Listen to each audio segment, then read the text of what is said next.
ഇവൻ പറഞ്ഞ ഭാഷ എന്താണെന്ന് എനിക്ക് മനസ്സിലായില്ല. ഏതായാലും കൊള്ളാം, ഞാൻ പെട്ടി അടച്ചു വെച്ചു. എനിക്കറിയാവുന്ന ഇംഗ്ലീഷ് അല്ല ഞാൻ തപ്പിയെടുത്തു.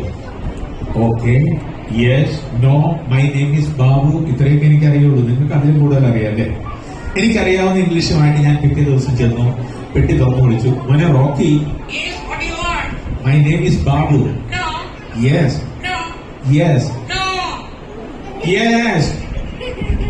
ഒരു കാര്യം എനിക്ക് മനസ്സിലായി, എന്റെ ഇംഗ്ലീഷ് പുള്ളിക്കും മനസ്സിലാവുന്നില്ല, പുള്ളിയുടെ ഇംഗ്ലീഷ് എനിക്കും മനസ്സിലാവുന്നില്ല.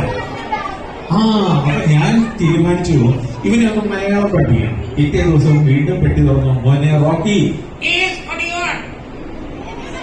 ഒന്ന് മലയാളം പറയടാ. നീ നല്ലത് മലയാളം. ഒന്നോടെ പറയാം മലയാളം.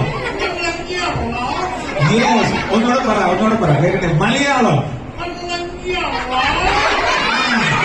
റോക്കി മലയാളം എന്ന് പറയുന്നത് കേട്ടത് തന്നെ എനിക്ക് വലിയ സന്തോഷമായിരുന്നു. അത്രയും പറഞ്ഞു കേട്ടപ്പോ ഞാൻ പതുക്കെ റോക്കി എടുത്ത് പറഞ്ഞു, റോക്കി ഒന്ന് പറഞ്ഞേ ആ മാ കാ. എന്തോ പറഞ്ഞാലും റോക്കി ഗൾഫിൽ നിന്ന് വന്ന കൊച്ചന്മാരോ അയ്യാ അയ്യാ അയ്യാ എന്നൊക്കെ. ഞാൻ ആരുടെ വിഷമത്തിലായി. ഏതായാലും കൊള്ളാം, പുള്ളിയെ മലയാളം പതുക്കെ പഠിപ്പിച്ചു. ഇപ്പൊ ചോദിച്ചു കഴിഞ്ഞാൽ റോക്കി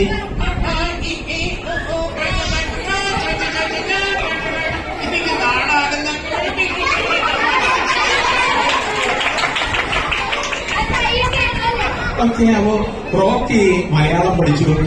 മലയാളം പഠിച്ചു കഴിഞ്ഞാൽ മലയാളത്തിൽ ഞങ്ങൾ ബൈബിളിലെ വാക്യങ്ങൾ പഠിപ്പിക്കും.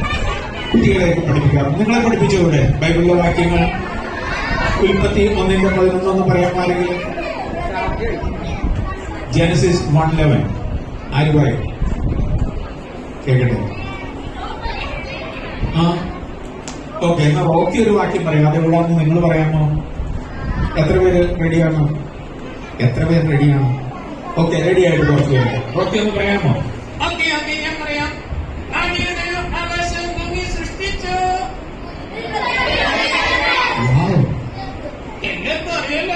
ഓക്കെ, എന്നാ നീ വേറൊന്നും പറ.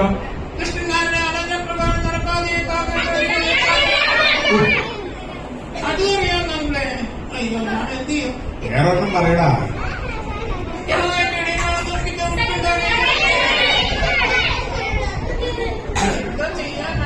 നിനക്കറിയാവുന്നതെല്ലാം പറഞ്ഞു നോക്കാം. എപ്പോഴും അവര് നോക്കുന്നേ നോക്കാം.